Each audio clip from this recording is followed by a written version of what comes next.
Good morning student, कैसे हैं आप सभी? ठीक हैं।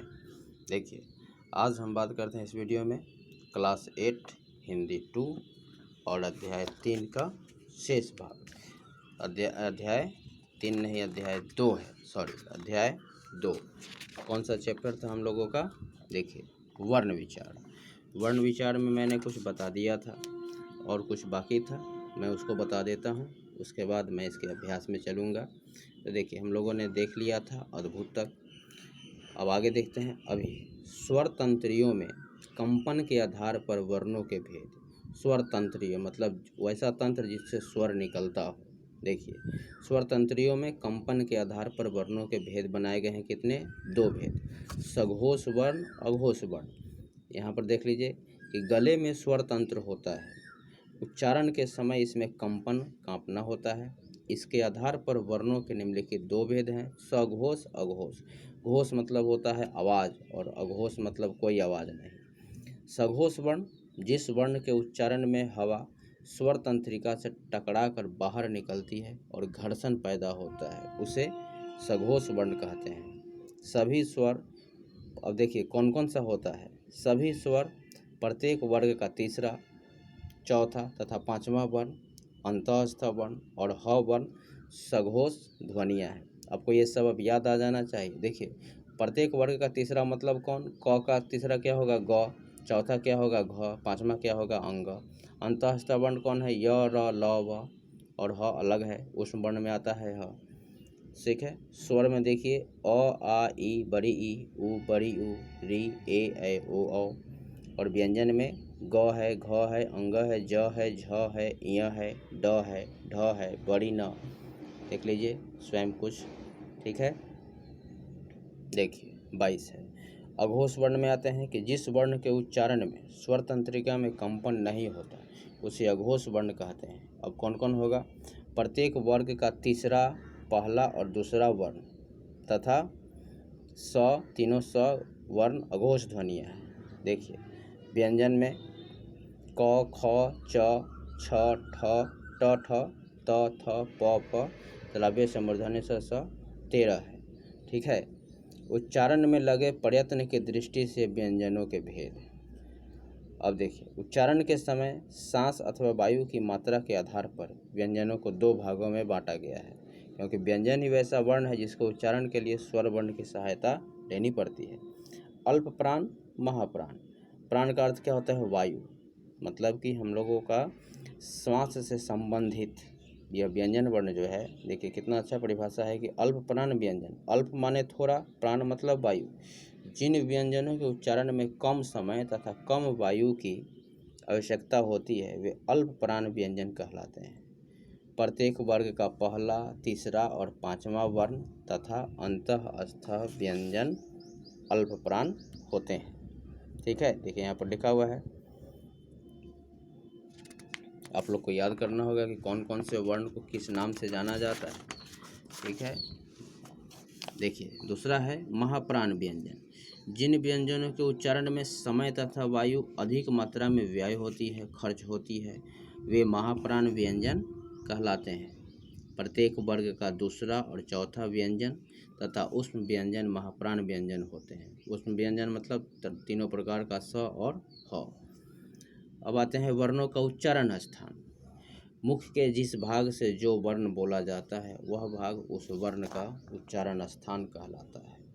ठीक है।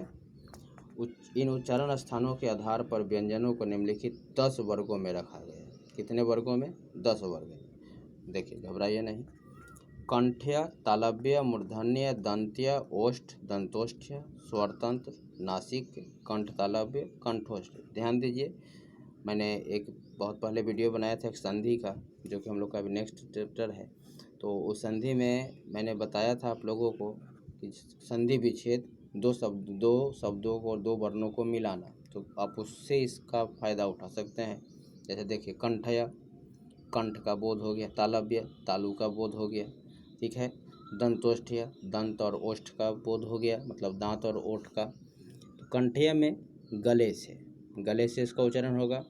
देखिए कौन कौन से वर्ण हैं। तालव्य में कठोर तालु से। ठीक है। मूर्धन्य में कठोर तालु के अगले भाग से। कौन कौन सा वर्ण है देख लीजिए। दंत्य मतलब दांतों से, त है, थ है, ये प्रकार। ओष्ठ्य मतलब दोनों होठों से, ऊपर नीचे। दंतोष्ठ्य मतलब होठ और दांत दोनों होंगे, ऊपरी दांत व निचले होठ। स्वरतंत्र में है ह और औ, ठीक है। नासिक्य में है, मतलब नासिका का भाग नाक का भाग होगा, नाक का प्रयोग किया जाता है, अंग, ण, ठीक है। कंठ तालव्य में कंठ और तालु दोनों आ जाएगा, ए। कंठोष्ठ्य गले तथा होठ से इसका प्रयोग होगा। इसके बाद है अन्य वर्ण तथा उनका उच्चारण, जैसे अंग, अ पर अनुस्वार आया तो अंग को अनुस्वार भी कहा जाता है। अनुस्वार का अर्थ क्या होता है? स्वर के बाद आने वाली नासिक के ध्वनि, इसके बाद सदैव कोई न कोई व्यंजन आता है। स्पर्श व्यंजन के प्रत्येक वर्ग के पंचम वर्ण अंग, ञ, ण, न, म के स्थान पर अब अनुस्वार का चिन्ह स्वर अथवा व्यंजन के ऊपर लगाया जाता है। जैसे गंगा देख ले, अंत, चंपक, सबके ऊपर में अनुस्वार लग गया। विशेष में है कि कुछ ध्वनि के उच्चारण के समय हवा नाक तथा मुख दोनों से निकलती है तो वहाँ अनुनासिक मतलब चंद्रबिंदु का प्रयोग किया जाता है, जैसे चांद, आँख, गांव इत्यादि। अह को विसर्ग कहते हैं। इसका प्रयोग केवल तत्सम शब्दों में किया जाता है, मतलब संस्कृत के शब्दों में। विसर्ग का उच्चारण हल्के ह की तरह एक छोटे से झटके के साथ किया जाता है, जैसे अतः, प्रातः, ठीक है। आगत ध्वनियाँ औ, इस ध्वनि का प्रयोग केवल अंग्रेजी के शब्दों में किया जाता है। इसका उच्चारण आ और ओ के बीच का है, जैसे कॉल, बॉल, डॉल, कॉफ़ी आदि। इसके बाद देखिए कि क, ख, ग, ज और फ ये सभी ध्वनियाँ उर्दू, अरबी और फारसी शब्दों में प्रयुक्त की जाती है, जैसे सजा तो दंड, इसका अर्थ हो गया। इसके बाद आइए उ, दोनों उ, री तथा र की मात्रा, इसको भी देखते हैं। उ और बड़ी उ स्वरों की मात्रा का प्रयोग जब र के साथ होता है तब प्रायः भ्रम हो जाता है, मतलब कि किसका प्रयोग किया जाए। तो ध्यान दीजिए, र में उ की मात्रा जुटी तो यहाँ पर रू बना, इस प्रकार गुरु, रुपया। और र में बड़ी उ जुटा तो इस प्रकार का रू बना, यह अलग हो गया, रूपा, रूप और रुमाल, दोनों में अंतर है। री एक स्वर है, इसका उच्चारण री की तरह होता है। इसका प्रयोग केवल संस्कृत से आए शब्दों में ही होता है। री की मात्रा व्यंजन के पैरों में लगती है, जैसे नीचे वृथा, कृति, कृपा आदि। र व्यंजन का प्रयोग मात्रा के रूप में भी किया जाता है। र की 3 मात्राएं देखने में आती है, देख लीजिए किस प्रकार से। ग्रह लिखना है, अगर ट्रक लिखना है तो इन सभी का प्रयोग करेंगे। इसके बाद है कि जिन व्यंजनों में पाई होती है मात्रा, उनके स्वर रहित होने पर उनके साथ र का प्रयोग पदेन, तिरछा के रूप में किया जाता है। जैसे प्रश्न, देखिए प लिखने के बाद ऐसे खींचा जाता है तिरछा। प स्वर रहित है तथा र स्वर सहित है। क्रम, क स्वर रहित है तथा र स्वर सहित है। जिन व्यंजनों में पाई नहीं होती, जो नीचे से गोल होते हैं, उनके स्वर रहित होने पर र का प्रयोग देखिए किस प्रकार, तिरछा के रूप में होते हैं, ठीक है। जैसे ट और र, तो ट्रक, मतलब कि शब्द बना दिया मैंने ट्रक, राष्ट्रीय, ठीक है। ड्रम, र को स्वर रहित दिखाने के लिए इसका प्रयोग रेफ के रूप में किया जाता है, ऊपर वही री की मात्रा ऊपर चला जाता है, ठीक है। जैसे शब्द देखते हैं सीधे, धर्म, कार्य। अगला टॉपिक है वर्ण विच्छेद। वर्णों को अलग करना ही वर्ण विच्छेद अलग कहलाता है। जैसे नयन, तो न हलंत अ, य हलंत अ, न हलंत अ, मिल गया, नयन बना। इस प्रकार से वर्ण विच्छेद। मैं सभी शब्दों को एक बार आप लोग को दिखा देता हूँ, ध्यानपूर्वक देख लीजिए। ठीक है, वर्ण विच्छेद का उदाहरण। और अब मैं अभ्यास को दिखा दे रहा हूँ, आप लोग ध्यानपूर्वक वीडियो पॉज करके ज़रूर देखिएगा और बनाने का प्रयास कीजिएगा, ठीक है। ध्यानपूर्वक देखते जाइए, मैं ये सब पढ़ के अभी नहीं सुना रहा हूँ आप लोग को।